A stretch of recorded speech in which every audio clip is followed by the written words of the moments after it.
You're listening to DruidCast episode 213.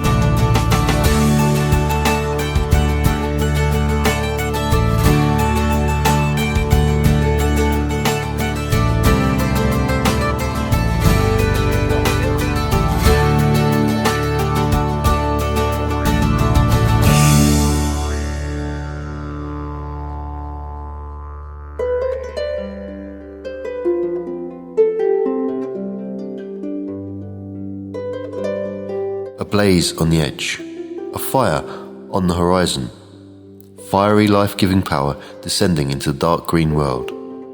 Here, in a womb of stone, the sun rests, gathering its strength, taking up for itself a vital essence from that dark. Stirring from its slumber, it moves to ascending rhythms, heaving itself out of lethargy and stretching its confined rays. The earth gives birth, pouring forth bright light akin to a child's penetrating screams that shatters peaceful sleep. Fresh and newly invigorated, the sun cleanses dusty minds, leaving clarity and questions. What will today bring?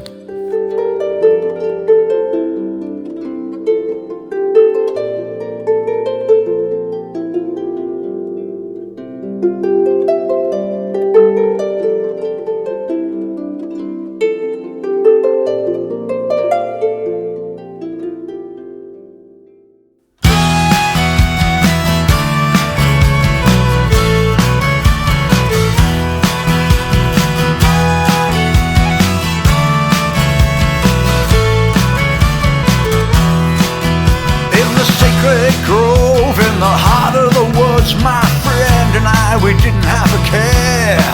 He said, I'm pleased to meet you, and we fell about. All laughter filled the air. I cried out, I am cold, so he gave me a coat of green. My reflection in his eyes, looking back at me, made me scream.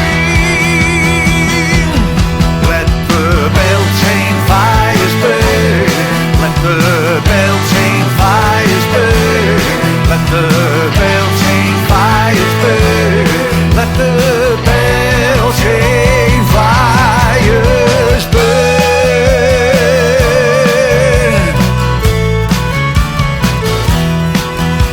Enraptured by the green shoots that are bursting through the earth, drunk with new beginnings and fresh starts. Captured by the journey of conception through to birth, dancing through the rhythm of my heart. I don't need to act, it's getting stronger by the day. Just uphold the pact and let nature have her way. Let the Beltane fires burn. Let the Beltane fires burn. Let the Beltane fires burn. Let the Beltane fires burn.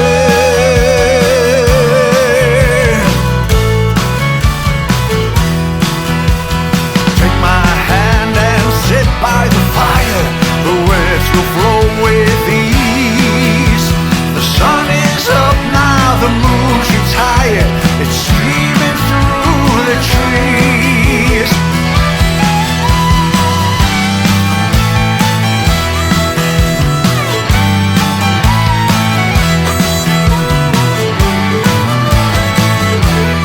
Let the Beltane fires burn.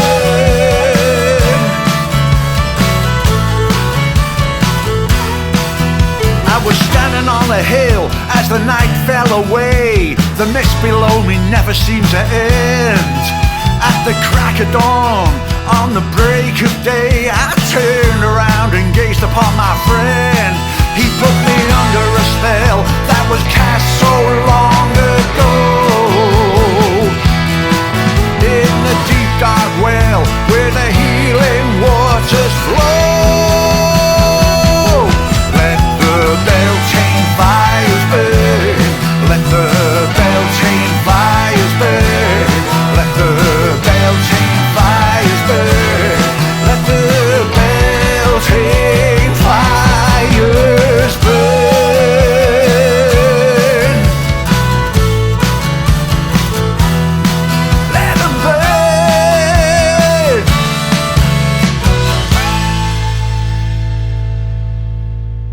Hello, my friends, and welcome to DruidCast, episode 213. I'm your host, Dave the Bard, and DruidCast is brought to you on or around the 20th of the month by the Order of Bards, Ovates and Druids.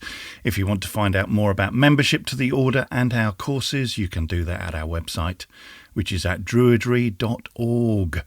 Opening the show, you heard the poem Slumbering Giant from Adam Bruff, and the backing was Dark Lake by Claire Hamilton. And that was followed by the new single from my bardic buddy James J. Turner called Beltane Fires. Yep, I mean, it's a little early, but then, is it really ever too early to start thinking about Beltane? Not as far as I'm concerned. Thank you both for sending those in, and you can find links to all of the artists featured on DruidCast in the show notes. This month's Talky Bit is a recording of a talk given by Christopher Hughes at last November's Anglesey Druid Order Conference, and it's all about the Druidic connections to that sacred island. Yes, this is a talk given by Christopher, so there may be, in fact there are, a few F-bombs. So just be aware of that as you listen through if you have little Jimmy in the car with you. But it is as entertaining and as informative as ever. So grab that cuppa and enjoy this month's Talky Bit. The Talky Bit. I'm going to talk to you about Echoes of the Sacred Isle, right? And the Druidic tradition and revival of Druidry, particularly here on the island of Anglesey, because we've got quite a remarkable history of Druidry here on the island. But that history is somewhat conflated, and it's also a tricky history to unpack.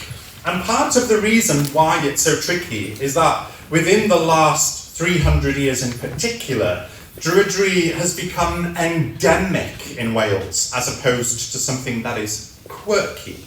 It's a part of the very fabric of Welsh identity. So we have Druids like myself in my stylish but affordable shoes. And we have the Druids of the Gorsedd of Bards of the island of Britain, of which I'm also a member of. And it's just a fabric of who we are. It's an inherent part of our identity. So we find ourselves in a very unique position, particularly in Wales. But that history in itself, even of the Gorsedd of Bards of the island of Britain, is still conflated by an entire cauldron of history. So if we were to look at a chart of what Druidry looks like in its entire continuum, then it would look something like this. That it has three definitive components to it, right? So it's got a historical, or elfen hanesyddol. It has a cultural, elfen diwylliannol, and an elfen ysbrydol, or awenyddol, and an inspired / spiritual / religious, in this bit. And you can see where these three bubbles bump into one another. They form a fabulous triskel in the middle, or triquetra, a lovely Celtic symbol, an ancient Celtic symbol that kind of demonstrates on this peculiar little graph that these three components went into the making of what Druidry is. And you can't separate any of them out.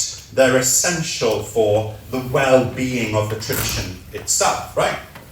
So the majority of people, when they first come to any kind of awareness of Druidry, or they hear about Druidry for the first time, it usually comes with a stereotypical image, right?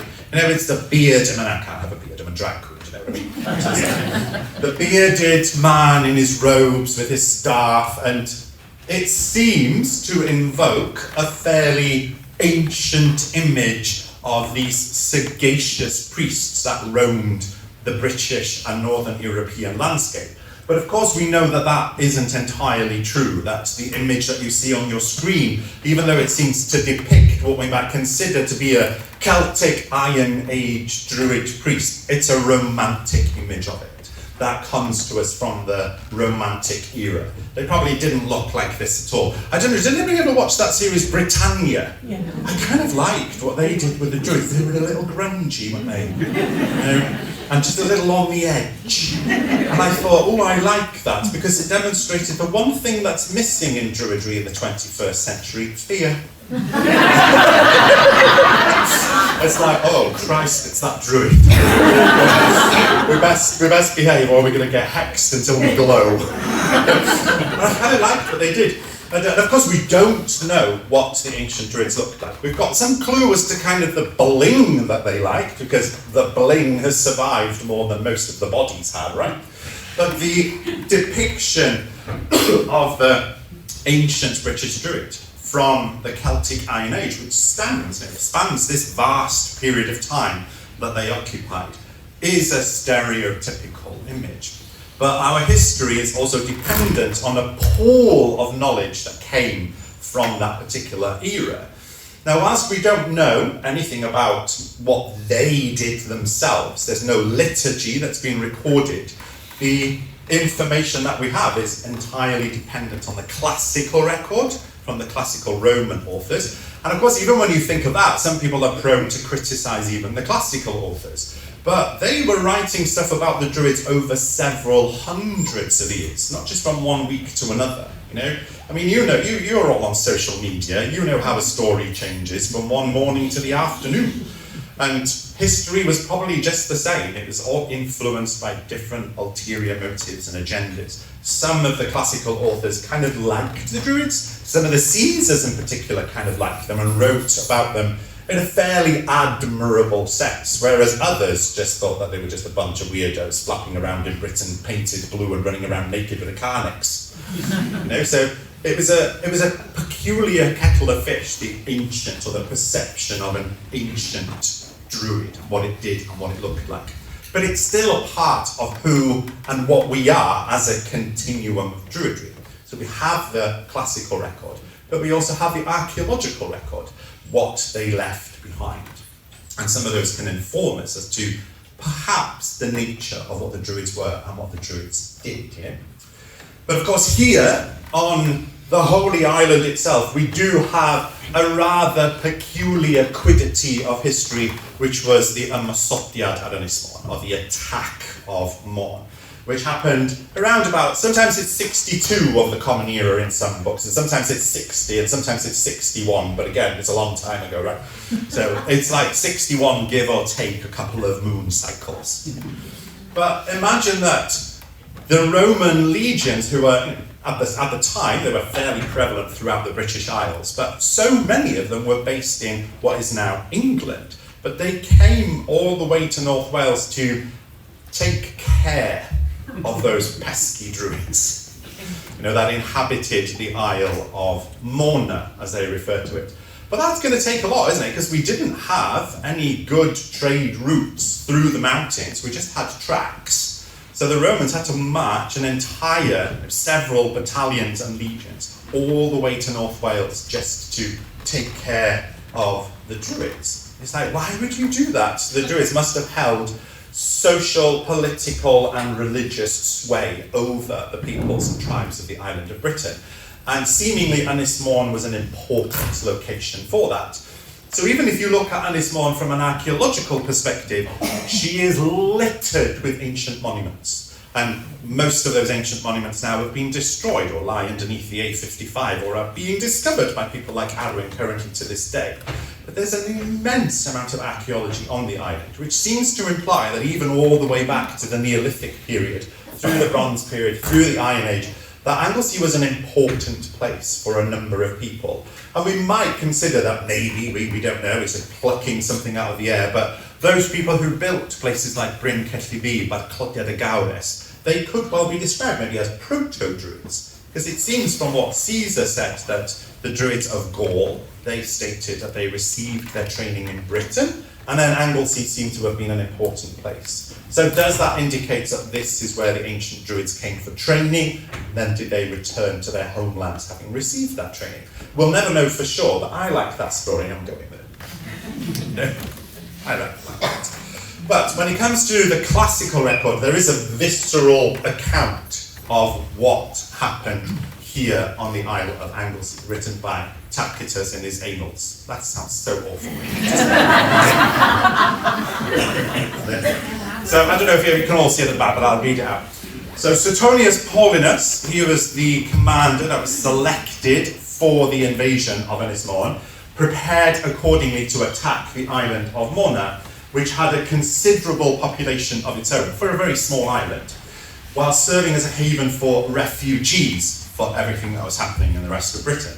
And in view of the shallow and variable channel, constructed a flotilla of boats with flat bottoms. And by this method, the infantry crossed. The cavalry who followed did so by fording, or in deep water by swimming at the sides of their horses. On the beach stood the adverse array, a serried mass of arms and men, with women flitting between the ranks in the style of furies in robes of deathly black and with dishevelled hair. There was no such thing as an got to be glued spray then. With a circle of druids lifting their hands to heaven and showering imprecations. They struck the troops with such an awe at the extraordinary spectacle that as though their limbs were paralysed, they exposed their bodies to wounds without an attempt at movement. Then, reassured by their general and inciting each other never to flinch before a band of females and fanatics, they charged behind the standards, cut down all who met them, and enveloped the enemy in his own flames.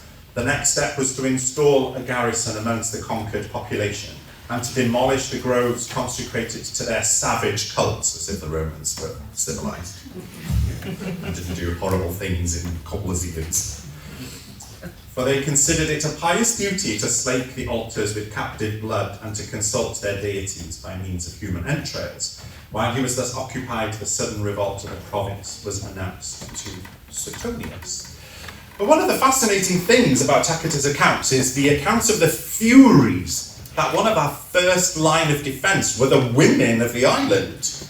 Now, and to us we might find that really peculiar, but when we look at Celtic mythology and Celtic literature in general, that kind of makes sense. There is an indication in our history that we were a matrilinear society.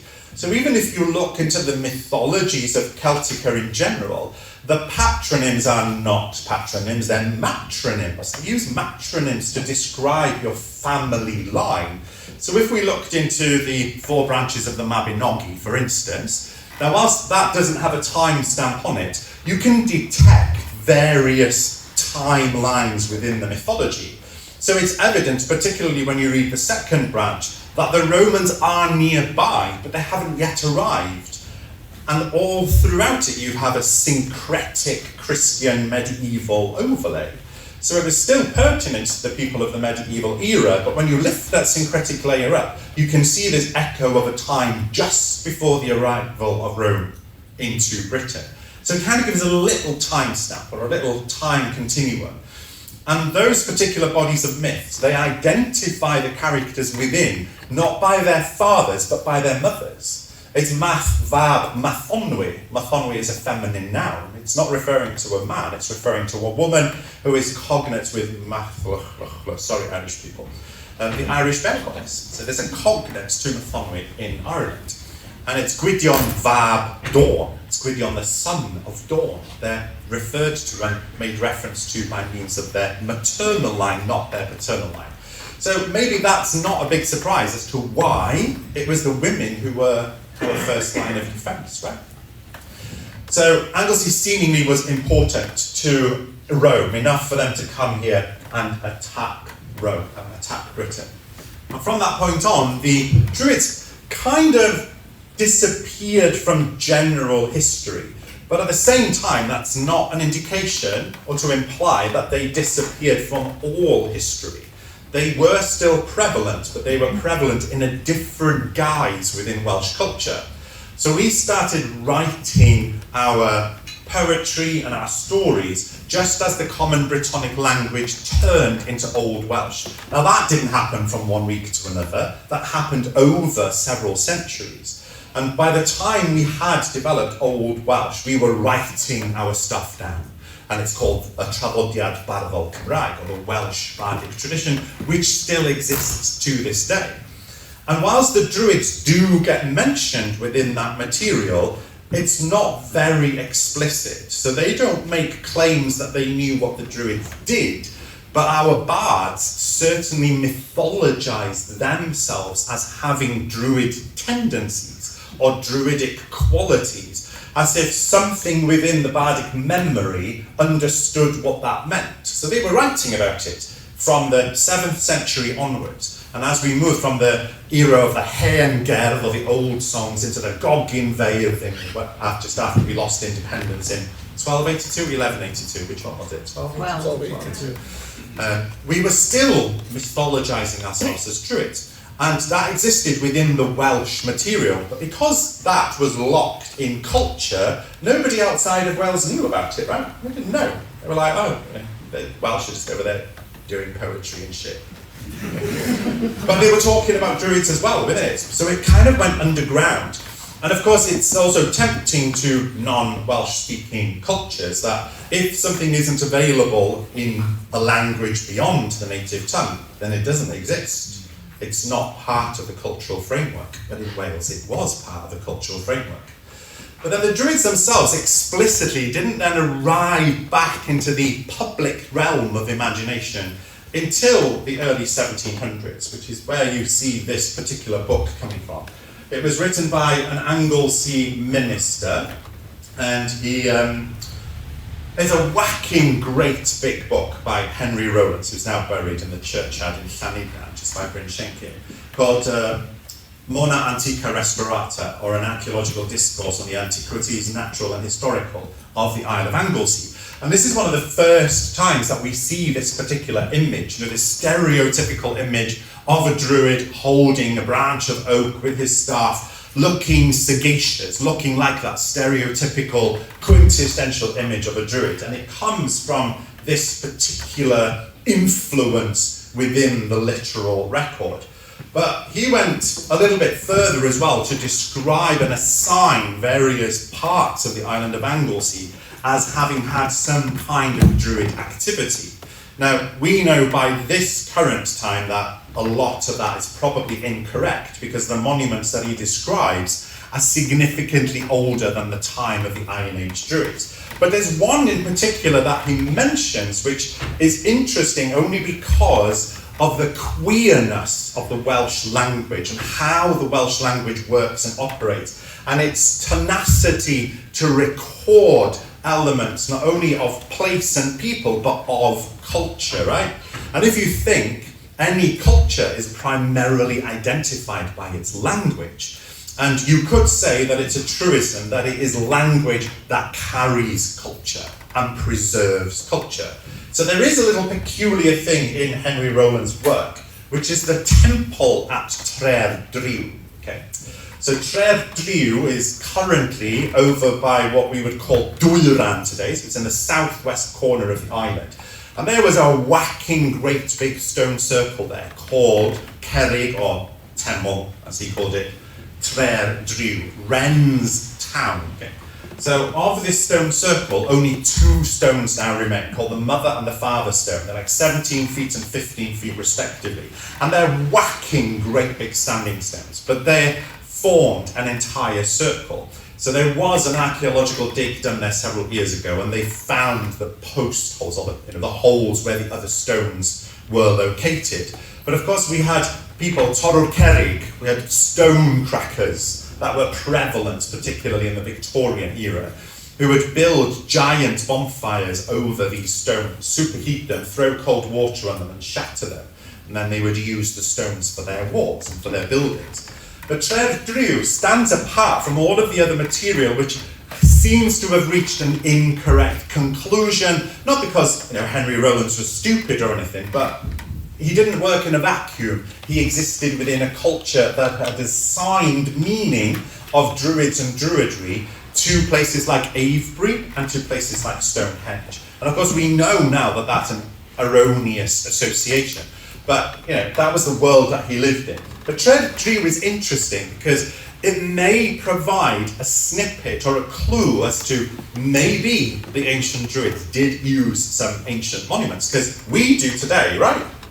And it's like, we arrive at an ancient monument today and we think, ooh, we'll have rituals here, And then the first thing we do is we light it up, we decorate it, riddle it with candles and fairy lights. We're not that different to the people 2,000 years ago. They would have liked it. We know that they liked their bling.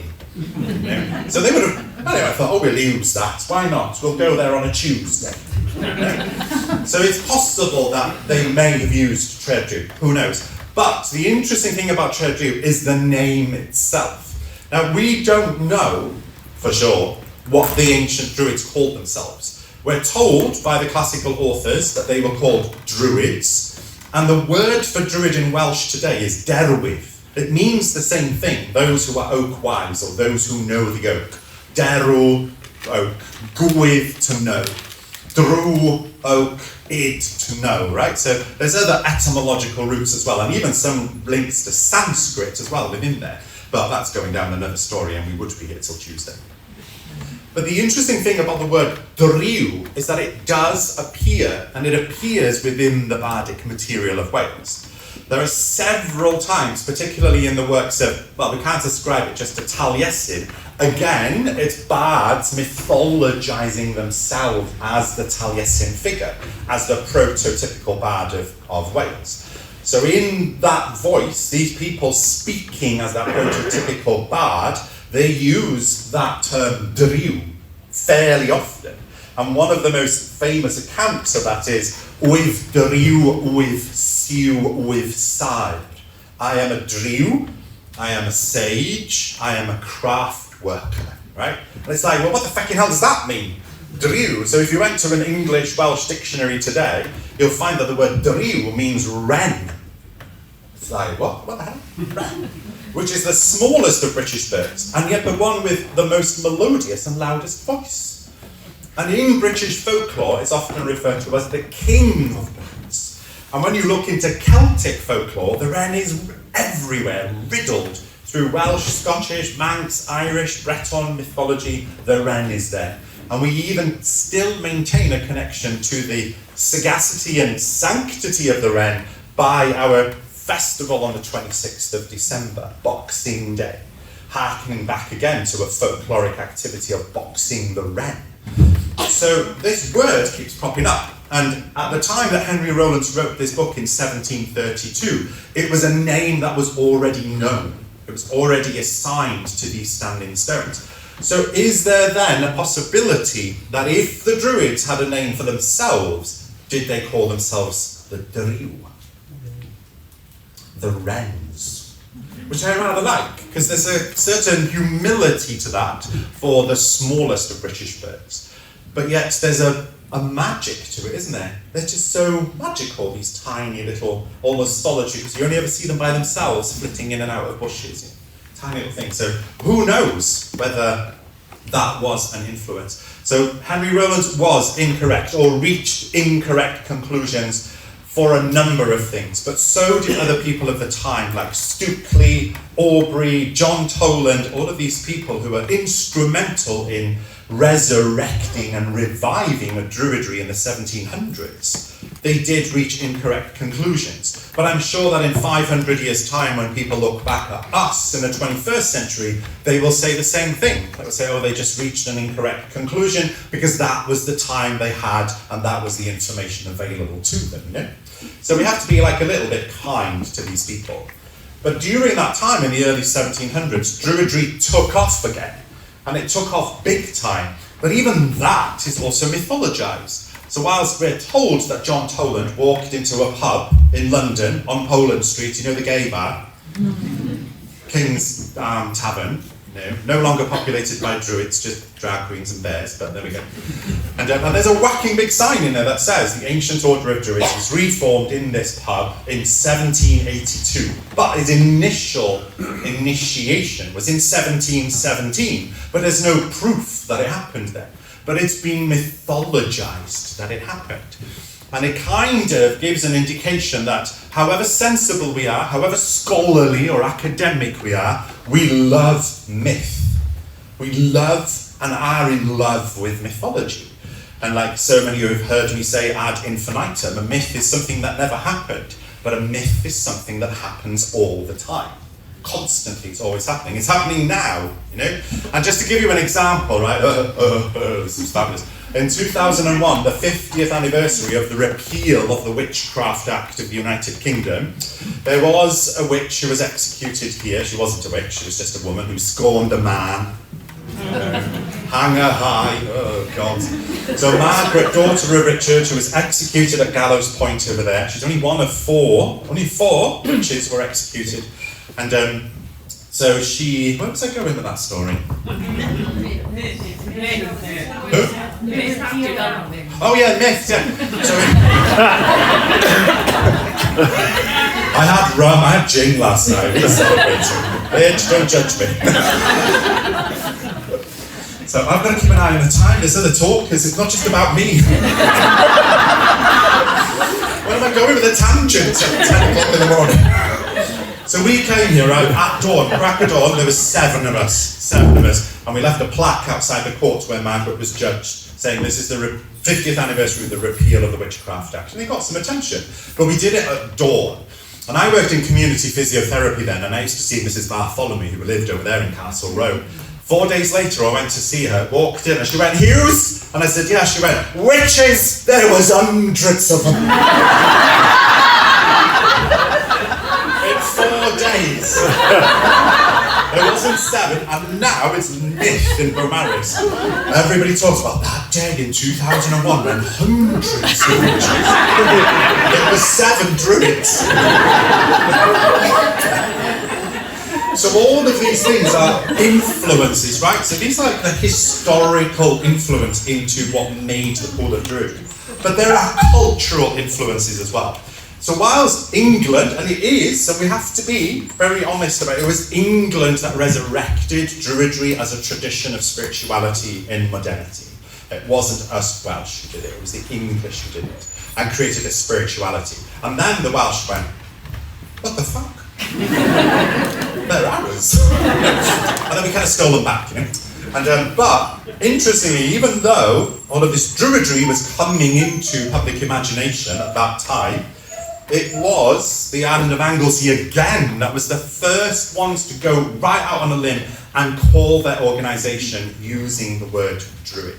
And it was these people, the Anglesey Druidical Society, formed exactly where you are now. So it was formed right here in 1772.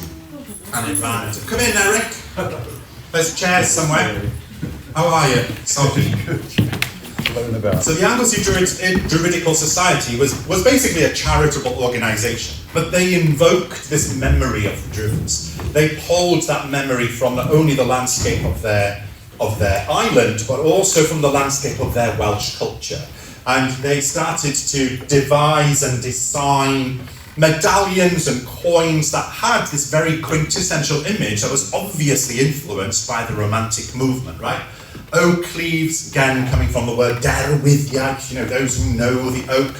So they would gather right here, they would gather on the first Thursday after the new moon, and also on the 6th of a full moon, and then the 6th night of the new moon. They would gather right where you are. The building was a different building back then, but it was in this spot.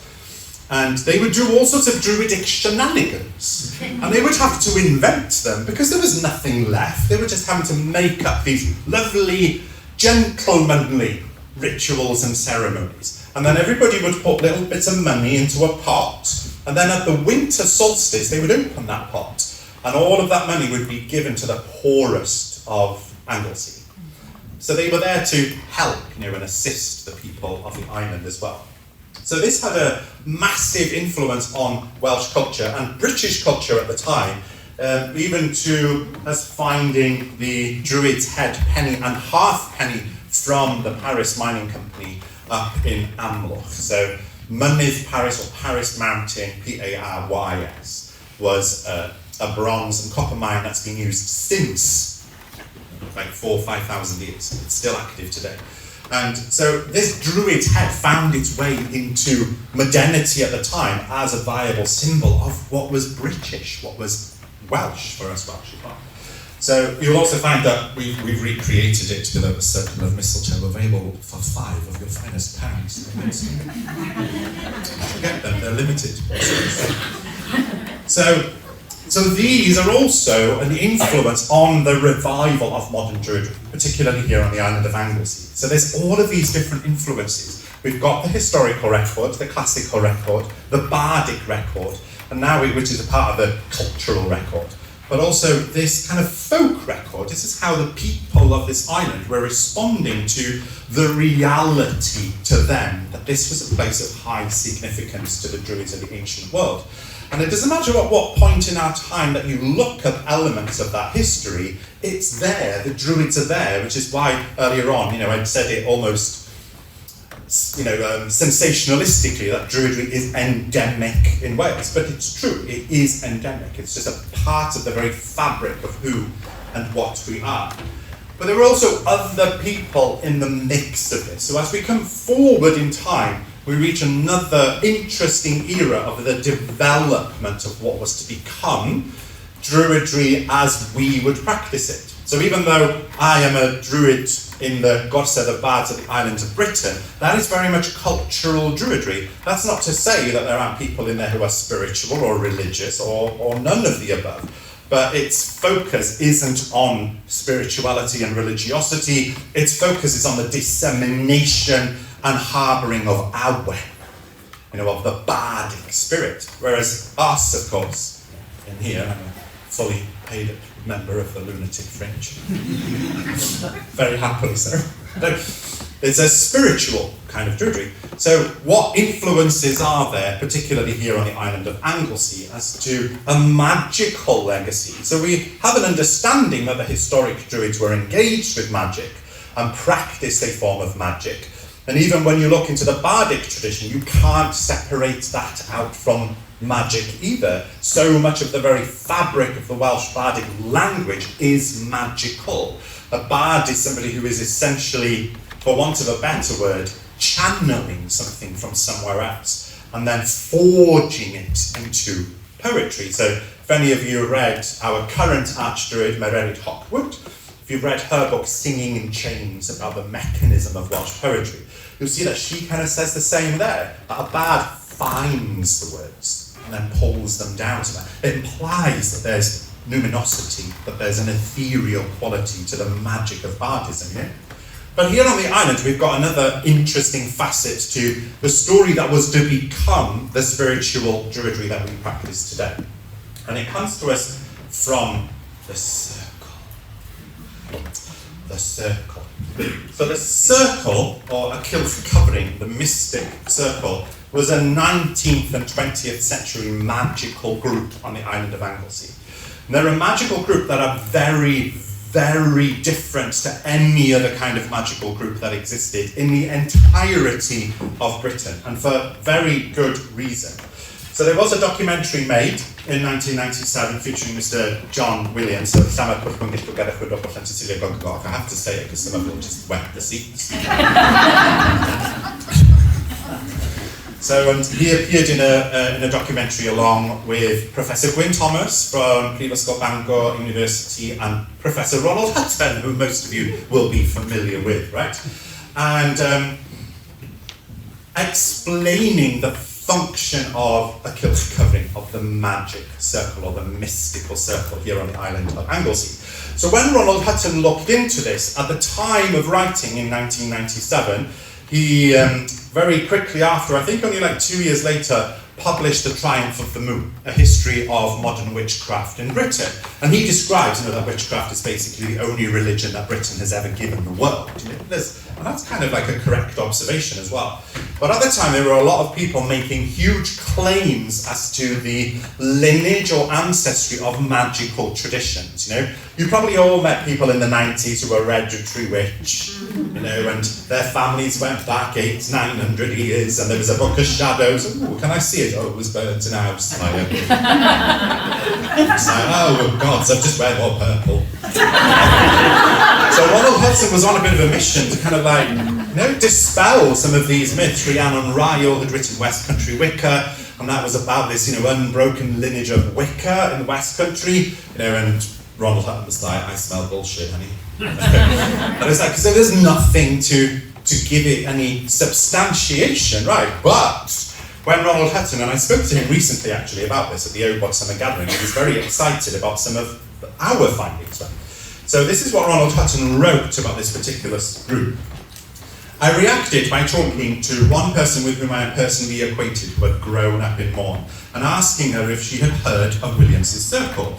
The latter immediately passed the test which Rhiannon Ryle's religion had failed, because she replied that she had indeed known about it, and apparently operating very much on the lines which he described.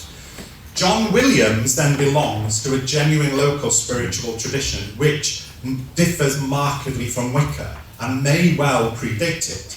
It would be fascinating now, and it seems important to discover what can be known of its history and how far it's past. Even its 20th century past is at all mythologized in the version provided by Elydian, was the TV program, and whether any points, and at any points its identity as a system of paganism became more self-conscious. So he was like completely, blown over by it. And Wales wasn't in a vacuum when it came to magical tradition. We have magical grimoires or llyfrau covering, mystical books. That is an inherent part of Welsh identity and culture.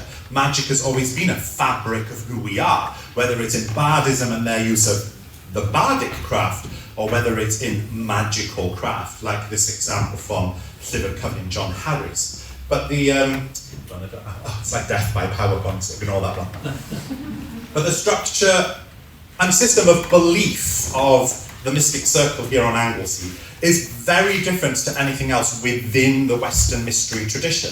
So usually when you look at whether it's druidries of modernity or you look at any other pagan spiritualities, you can see markers, right? You can see the influence of Ordo Templi Orientis. You can see the influence of Gerald Gardner, Doreen Valiente, the Hermetic Order of the Golden Dawn. They leave fingerprints upon these traditions, and you can see them. So you can see that, oh yeah, that's come from the Golden Dawn, that's come from Gerald Gardner, that's come from Ross Nichols. You can see this, and that's a beautiful thing, right, within the Western mystery tradition, because it's a tradition. But when we looked at the mystic circle here on Anglesey, the structures of their beliefs and practices were quite different. So they were followers of Gwydion. They made that claim. They didn't call Gwydion a figure from mythology, they called Gwydion a god. And they were very explicit in their reference to Gwydion being their primary god, which is unusual. And even within the programme, Ronald Hutton was like, oh no, Gwydion is just a figure out of Welsh mythology.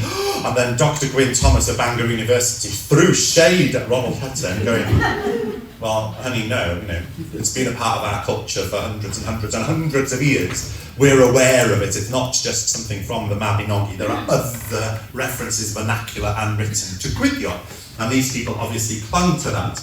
They worshipped Celtic stone heads. These were Iron Age heads. You'll see an image of one in a minute.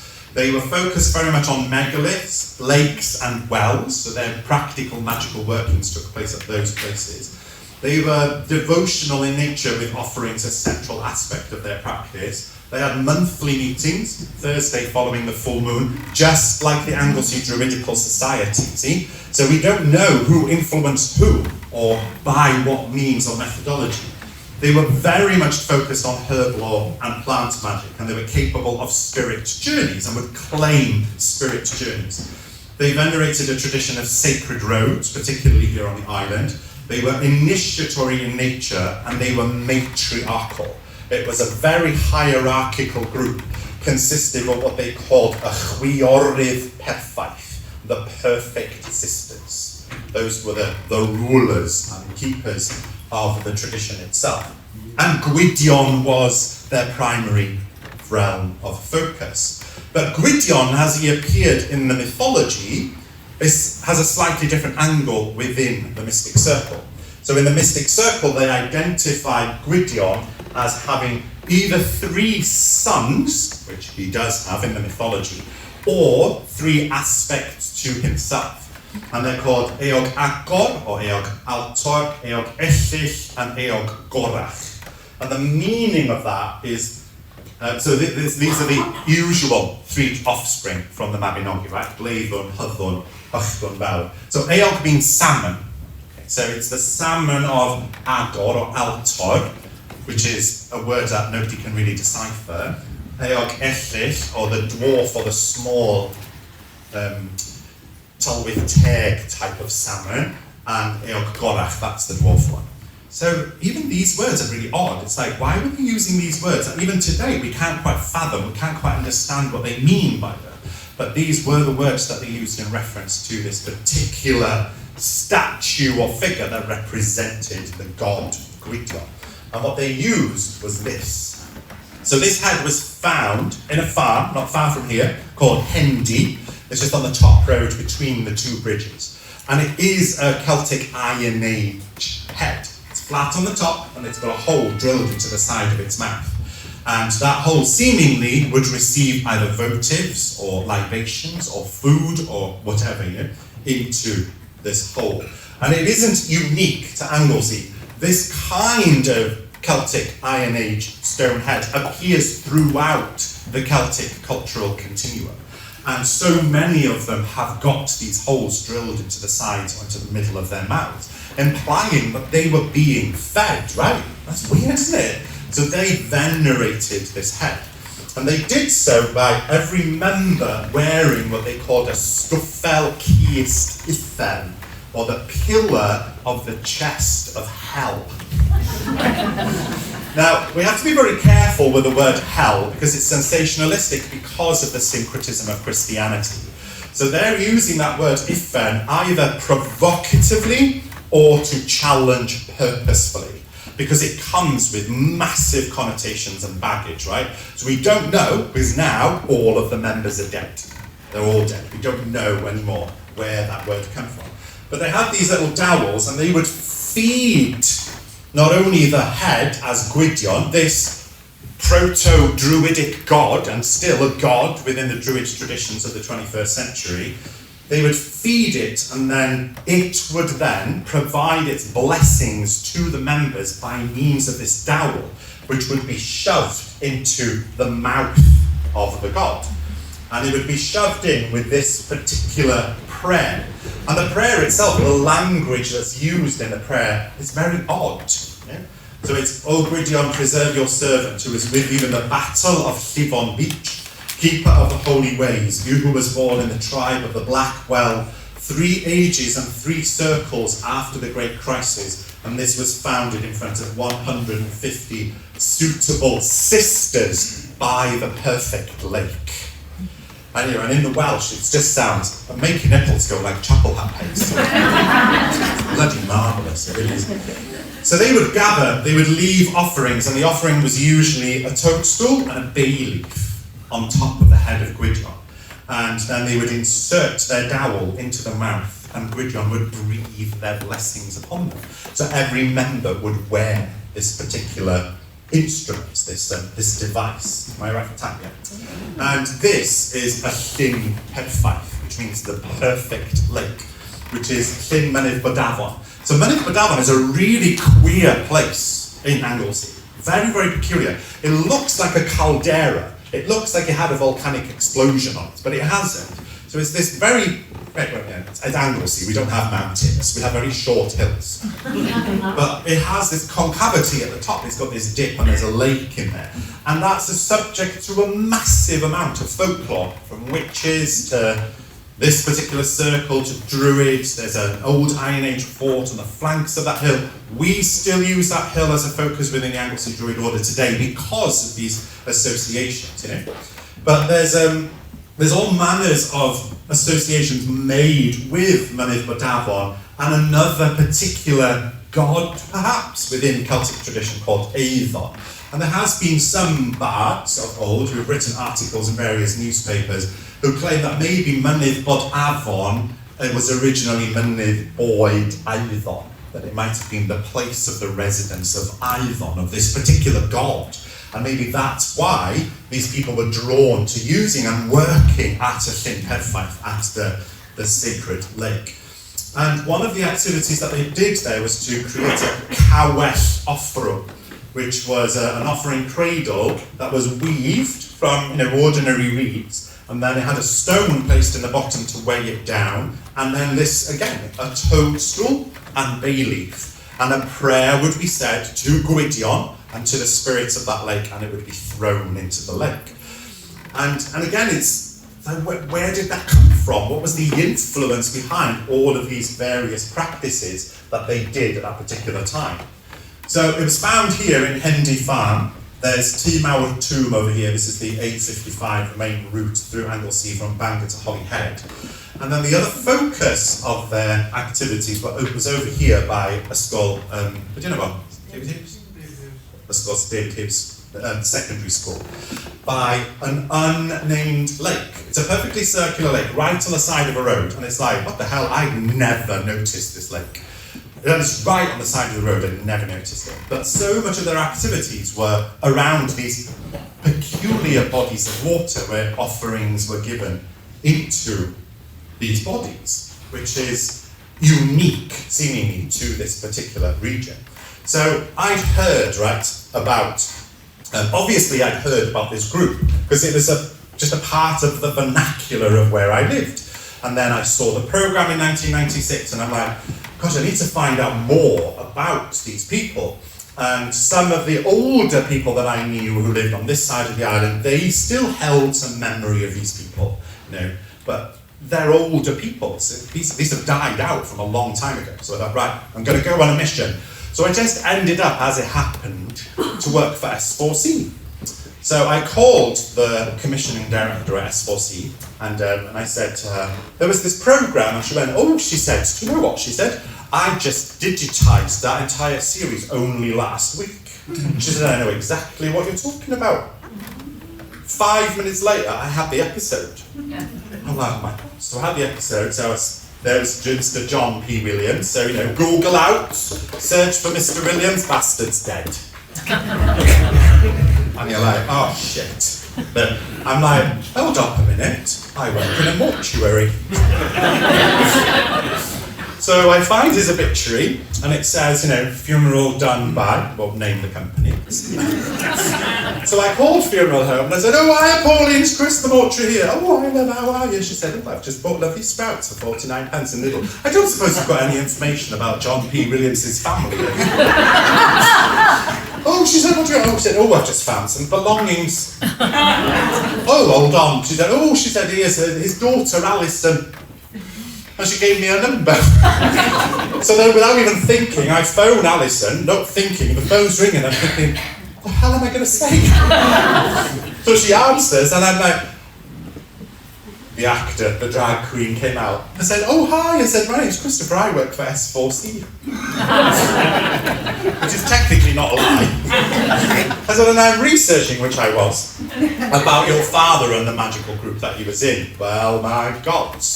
She'd been waiting to have a conversation about that with somebody for an age, and I was on the phone for 3 hours. She said, talk to his sister is still alive. And so she's still alive now. So I've spoken and met with Miriam, his sister, and she was like, she'd just been in COVID. She hadn't spoken to anybody since March of 2020. And I was on the phone a long time. And she just went, about all of the mystic circles working. She was kind of afraid of them. She was very young when she remembers all of the activities that they did. She was somewhat afraid of them. She didn't really understand. But she knew so much about the inner workings of this particular group. And so much of that was lakes, but also wells. The wells of Anglesey were a massive feature, and she remembers vividly going to these wells and honouring certain spirits within these wells and doing peculiar magical practices, folk magical practices, right? And they also claimed that they had got an association with the Llanlonna witches. So the Llanlonna witches is another magical body of mythology here on the island of Anglesey, again from the 1700s. They were a horrifying lot. They looked at, this was Shani Bot, was one of them. People were afraid of them. They could do strange things like cause water to suddenly appear out of sand and do all sorts of mystical shenanigans to cows and cattle and sheep, And this was Shani Bot. Apparently she was only 4 foot tall, 3 foot 10, and she had 2 thumbs on each hand. You wouldn't want to meet that, would you, in a dark alley? Imagine coming around the corner. Shiny bots. And it'd probably hex you till you glowed. And they had an association with this particular magical group, And of course, the Llanlonna witches were particularly vitriolic in some of their workings. This is their most famous of hexes, you know. May he wander for ages many, and at every step a stile, at every stile a fall, at every fall a broken bone. Not the largest, not the least bone, but the chief neck bone every time. They didn't mess around, you know. If you went up against the thumb of the witches, you were in trouble, bitch. And but also the mystic circle also claimed to use magical powers for malignant reasons. But they also used magical practices that were not only steeped in Druidic lore, but also in Bardic lore.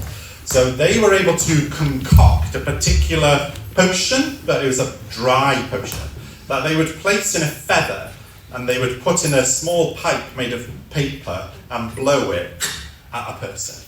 And when it landed on that person would die. But that is a bardic technique. Within the Welsh bardic tradition, there was a bardic curse where a feather would be placed on the bard's hand, and he would recite a piece of poetry and blow the feather onto a person who would very quickly waste away and die. So even these magical practices, they seemed to have taken inspiration from the Welsh bardic tradition, which has at its heart elements of Druidry, right? Or of the Druid tradition.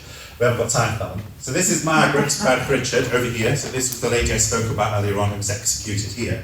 So the fact that we had Swyn Wragedd, right? So women of enchantment, or Swynwyr, men of enchantment, or really transgressively within the Welsh language, Swynyddion, which is gender neutral.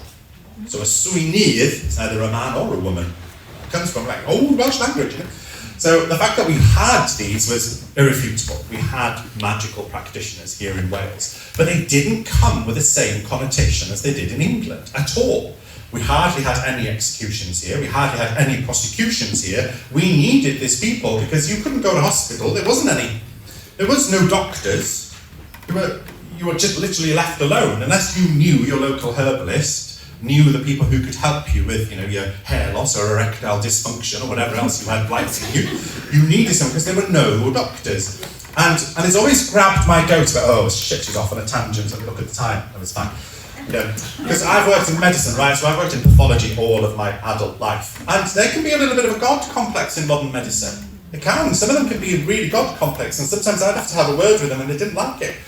You know, I'd say, bitch, your ancestors are witches, you come from witchcraft, sit down. I said, only 300 years ago you were wandering around with a huge beak stuffed with herbs because you thought there was a gas coming off bodies that would kill you. I said, you come from witchcraft. So much of what we do comes from witchcraft. You get a prescription. What's a prescription? It's a fucking spell. And then even the drugs that they give you, half of them don't even work because they're placebos, but they do work. Why? Because it's magic. So even medicine, it can't be. Nothing is black and white, right? Influences come from so many different places. And it was evident that in the mystic circle, there was so many influences, not only from the people, the enchanted people of Wales, but also the bards of Wales and also the druids of Wales, because they kept mentioning them. They kept talking about them as part of what they did.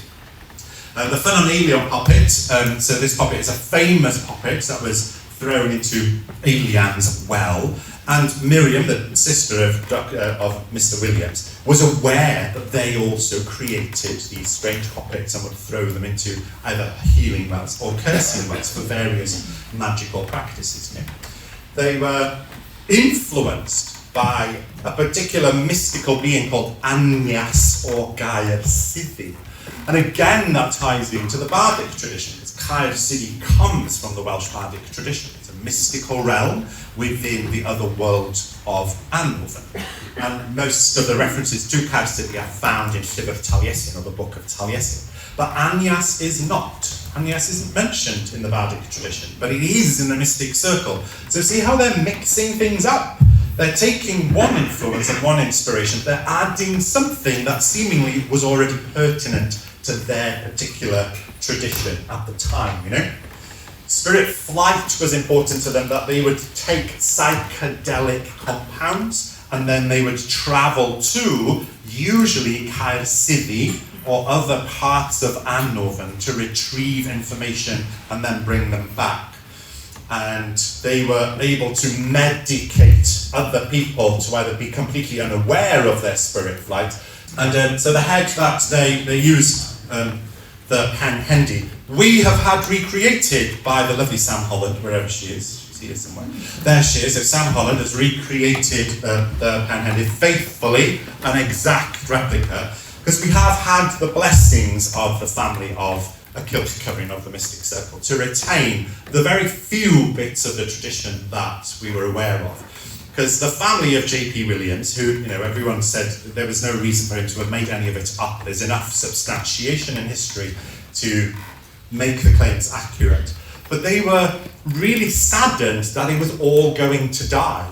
They thought that it was so important to not only the bardic and druidic, but also the folkloric fabric of the island of Anglesey. They were so sad that it was all going to die. So when I asked, can we incorporate that into the Anglesey Druid Order, she just cried. She said that would mean everything. She said, I'm sorry I can't tell you everything, because I don't know everything. She said, but the fact that you will carry one bit even maintains that link, that continuum that you heard Crystal talk about earlier on. So, in conclusion to the Mystic Circle, they were locality specific. They had highly developed practices that were not influenced by the Western mystery tradition at all. Their primary influence was carried entirely by Welsh culture by means of the Welsh language, which included and incorporated elements that were both druidic, folkloric, and bardic. So it had a tertiary, a tripartite structure to it. They did use archaeological artifacts and sites and claimed them as their own, as part of a continuum, never as relics. And they were very clear in these were not relics, these were used. This wasn't like, you can't shove gin down that stone head's hole in its mouth because it's ancient. And they were like, no, it's of now. Feed it gin. There was shared commonalities with various other local traditions here on the island, specifically Arlafag, or on the tongue. So much of it was transmitted orally. And they were not influenced by English occultism at all. Uniquely expressed through the medium of Welsh, combines folklore and unique practices and corroborated by local inhabitants, and also studied by Professor Ronald Hatton and Dr. Gwyn Thomas of Bangor University. So, taking their inspiration not only from a kilt covering and the bardic tradition and the druidic tradition, but then adding other components of magical practice that was from much further afield, things like ley lines, astrology, other things that were very, very popular in the 20th century. We had this guy called Will Ivanovon. He's currently buried in the churchyard in Pentraeth. He died in 1956, I think. He was a big writer. He wrote loads of stuff about the vernacular folkloric traditions of the island of Anglesey and the bardic tradition. Now, so much of his work was heavily influenced by Iolo Morgannwg, because who wasn't? Everybody was. Every single person in this room is influenced by Iolo Morgannwg, That says something about us, doesn't it? That one of our spiritual ancestors was stoned off his tits on laudanum for most of his life. But channeled some really good shit. So Will Ivanovon wrote extensively about the folklore of the island of Britain and the island of Anglesey. But he again pulls and draws not only from the bardic tradition and druid folklore, but also from the kilt covering and some of the elements of their practice. And one of them is very unique to the island of Anglesey, which is Pileri Gwyddon gan Hebon, or the Pillars of Gwyddon gan Hebon. Now the Pillars of Gwyddon gan Hebon do exist in mythology. They do exist within the bardic tradition. They appear in the Red Book of Hyrgys, they appear in Trio Ynys Prydain of the Triads of the islands of Britain, and they appear also in the Triads of Iolo Morgannwg, because he also wrote buckets of triads. So they appear in various different guises, in various different scripts. So they were obviously a thing, these Pillars of Gwyddon gan Hebon. But we don't know much until William Ivanovon was his bard name, until he came along and pulled from the folkloric and vernacular component of Anglesey culture. And this is how he describes the Pillars of Gwyddon gan Hebon. So it concerns the folktale of the cavern of Llech Tal Mor. So Llech, cave, tal, end of, at the end of something, mon. So the cave at the end of mon. Situated in the limestone district of the island, which is Benllech today. So even if you look at that word, Benllech, the head of the cave, again, right? So again, language, words, they're carrying culture. So the old tradition concerning this cave is that therein lies hidden all of the treasures of the ancient Druids sufficient to purchase the island 3 times over. But there is said to be a fearful engine set to bar the way, in the shape of a giant man who immediately commences whirling around with a sword in each hand as to make the passage impossible. And in this mysterious place lies entombed the pillars of Gwyddon gan Hebon, on which are said to be inscribed the principles of all the arts and crafts of the world, right? So he goes on, going ahead of myself. So the pillars of Gwyddon gan Hebon, Gwyddon, again, it's a root word in the Welsh language for various things, like gwyddoniaeth. So gwyddoniaeth is the ism of the Gwyddon. It's the modern word for science, but it's steeped again in bardism and magic. Gwydd, the word gwydd means tree, behind, invisible, sage, sagacity, wisdom, magic, invisible. It means a whole horde of things. So go onto your apps on your phone to GPC, the Welsh dictionary of the Welsh language, and put in gwydd, and there's shitloads. And they're magical in nature. So even the word that we have for science is rooted in this language of magic. So Gwyddon, which is very similar to the word Gwydion, which is a god, the god of the mystic circle, could be, so Gwydion could be translated, could be loosely, as the invoker of trees, or the invoker of wisdom of trees, or the invoker of that which is behind, beneath, within the very fabric of trees, right? So Gwyddon gan Hebon, the gan Hebon bit is a little bit more difficult to decipher. Some people have said that this could be Hebron, that it could be referring to a bird, or the song of a bird, so there's a bit of dispute as to what gan Hebon actually means. But it seems to be some kind of creature of supernatural erudition. And the reason that we know that it's of supernatural erudition is because of what the word ends with. It ends with on. So anything that you see in modern Welsh that ends with on comes from the common Brittonic language vonos, or onos. And that implies something that is not only blessed and holy, but something that is specifically of supernatural erudition. So you see that in Gofan on, Gwydion, Rhian on, and on and on and on and on. All of these ons implies, and it's a hang-up. It's an echo again of language carrying culture, and we see that as well in any word that ends with wen, which comes from the common Brittonic venos. So Branwen, Cerrig wen. So and that implies Dwyn wen, another local deity for us here. So wen is blessed and holy. Something is blessed or holy, whatever the word in between is. So this particular cave, seemingly, within the vernacular, when the Romans came, the Druids were like, oh shit, Romans. Big fight on the Menai Straits. The Druids legged it to a cave in Benllech, probably now underneath Tesco somewhere. And they imbued or imbibed these 3 pillars with the wisdom and magic and crafts of all the worlds.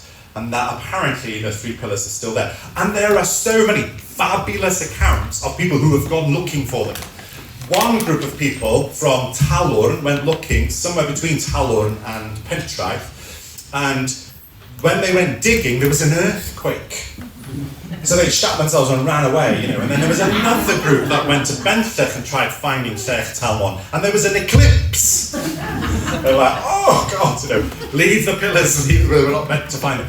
So there's these fabulous stories that weave around, and you only have to go and sit in the archives for, a week, and dig around, and they're just there, these fabulous little snippets of these bits of wisdom and bits of practice that seem to weave these 3 components of what is now Druidry, historical, cultural, and inspired.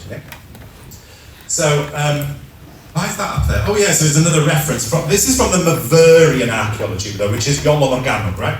And but again, we can't discount a lot of, we can't discount all of his work because the guy was a bardic genius, and he claims that the 3 inventors of song and record of the Isle of Britain was Gwyddon gan Hebon was one of them, which implies that even in the day of Iolo Morgannwg, Gwyddon gan Hebon was known to him. So he knew of that name, and he may have placed that reference upon it, but he was aware of that name, and he didn't take it and invent it himself, because we know it exists from the Red Book of Hedgest. Yeah?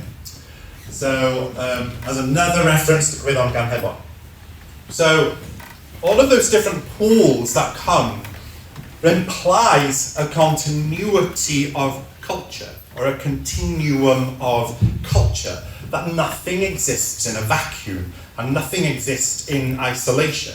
Now, we're not the Mystic Circle, and we're not the Anglesey Druidical Society, and we're not all representatives of the Welsh bardic tradition, and we're not the ancient Druids of Britain. But at the same time, so many of us are genetic descendants of the Druids of ancient Britain. So many of us are bards of the Welsh bardic tradition. And some of us are folkloric practitioners of magic and wisdom. So to say that we're not those things is a little bit one-sided, because we are elements of those things. None of us exist in a vacuum. We are all the sum totality of all things that have gone before us. All things. And we have those elements within us. So today we consider that whilst we are inspired by all of the things I've been talking about, we're still a continuum that maintains a grove that will grow for the future. And I consider that if a druid has a job, that the job of a druid is to seed the future with wisdom. That our job is to maintain the grove of druidry, knowing that there will always be new trees in that grove. And if there's never new trees in that grove, that forest will die. So even when we think, oh, you just made it up in the year 2000, bitch, yeah, what's your problem, what's your point? Of course we did, but we didn't make it all up. We took inspiration. Yeah? And of course, everything was new once, right? You can imagine the hoo-ha that happened when they built Stonehenge. You know damn well that woman down the road was like, oh, look at them bunch of arseholes putting all them stones in. What are they doing? And you know damn well that she was down there every winter solstice selling wormwood. So, everything was new once, right? We are a part of a kilch of that circle. And that the circle continues ever onwards, ever forwards, sending and directing peels and seeds of wisdom far into the future, into a world where, look at the world now, again. If the world ever needs Arwen and inspiration, it needs it now. No? I mean, look at it. Once again, feckin' ridiculous, we all find ourselves on the reality of a global thermonuclear war in which none and nothing survives. And you're like, didn't we do that in the 80s? Haven't we learned anything? Why are the pillars collapsing? Because our world leaders are And yet, the promise of spring always resides in the grove of the Druids. And that you, as Druids, that's your job. That's your fucking job. Is to keep growing that forest and maintaining it, and pruning the trees every now and again, and coppicing them where they need, and allowing them to flourish and to grow. And whether your inspiration comes from one place, or 15 places, or 40 places, just keep growing that forest. And we can become a glorious playground of wisdom and magic, smattered with just a little bling, of which you can buy for £5. At the back of the hall. And my time is up. I have been Christopher Hughes. You have been you. Thank you very much.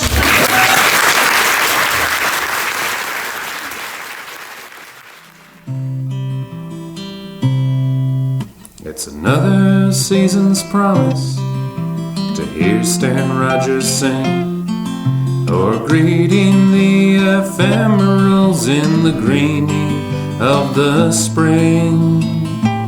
It's the pruning of tomato vines, this dirt-stained wedding ring, remembering to walk with beings more than things. Oh, there isn't much I want of the what we're taught to ask. So the unfolding of myself comes in the doing of a task. Oh, let this march have meaning, may this hammock let me bask.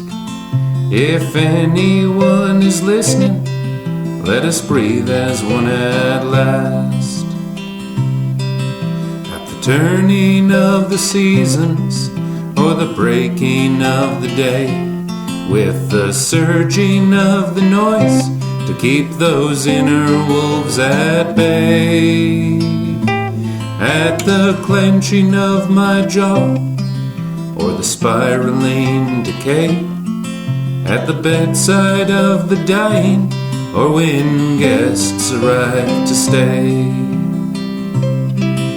In how we spend the morning on a rare, lazy Sunday, in the careless joy that marks the way, let kids run and play.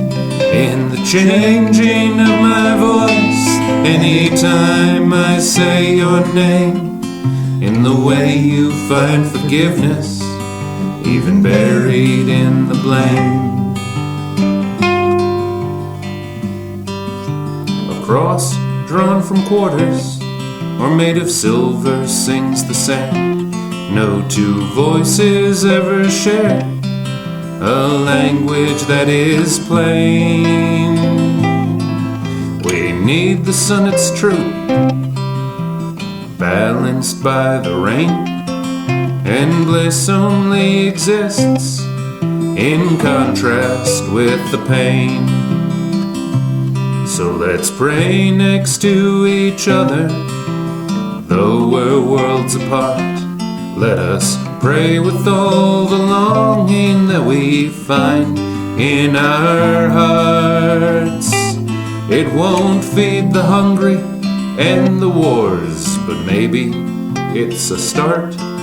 For this I pray, oh let us pray. In how we spend the morning on a rare, lazy Sunday, in the careless joy that marks the way, let kids run and play.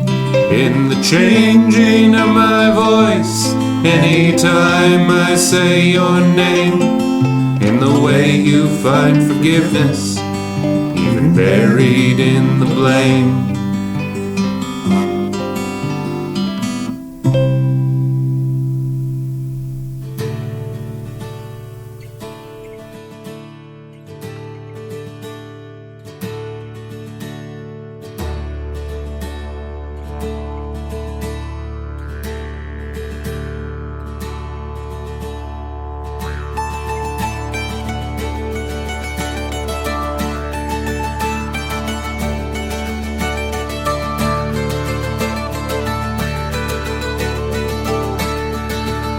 Christopher is always such a wonderful and entertaining speaker, so I'm sure you enjoyed that talk.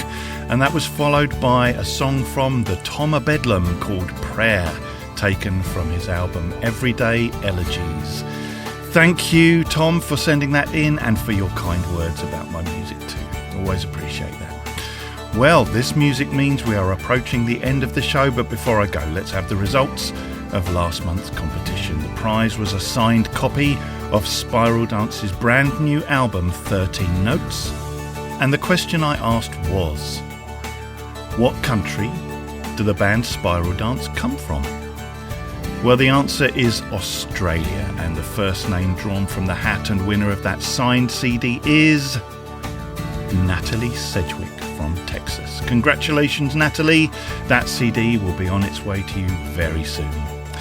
The prize this month is a copy of Christopher Hughes' book, The Book of Druidry, and the question I'd like you to answer is, what is the Welsh name for the island of Anglesey?